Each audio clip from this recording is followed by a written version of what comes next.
Ramadan Lifestyle, brought to you by the Ekmi Laboratories Limited.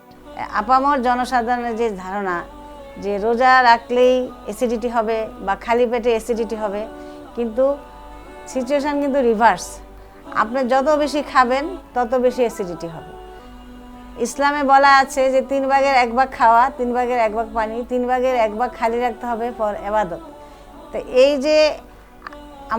যে আমরা যে খাবারটা খাই, প্রথমে আমরা বমি করলে কি দেখি যে মাছ মাংস আস্ত তাজা বের হচ্ছে, কিন্তু আমরা যখন বাথরুমে যাই সেখানে কি দেখি সব কিছু এমনভাবে ম্যাশ হওয়া, কোনোটাকে আলাদা করার কোনো উপায় নেই। এইটা কিভাবে ডাইজেস্ট হচ্ছে? এইটা ডাইজেস্ট হচ্ছে বাই অ্যাসিড। আমাদের বডিতে যে হাইড্রোক্লোরিক অ্যাসিড আছে সেটা দিয়ে এটা ডাইজেস্ট হয়। এবং খাবার পরে দেখবেন একবার খাবারের পরে কিন্তু আবার খাওয়া যায় না।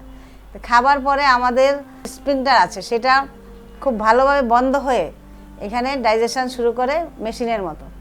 তখন যদি কেউ একদম গলা পর্যন্ত খায়, যেটা হয় যখন স্ফিংক্টার বন্ধ করতে যায় তখন ওই যে গ্যাস্ট্রিক অ্যাসিডগুলি ঝলাত করে তার এই গলায় চলে আসে, তখন তার বুক জ্বালা পড়া করে, তার তিতা পানি আসে, সেটাকে অ্যাসিড বলা হয়।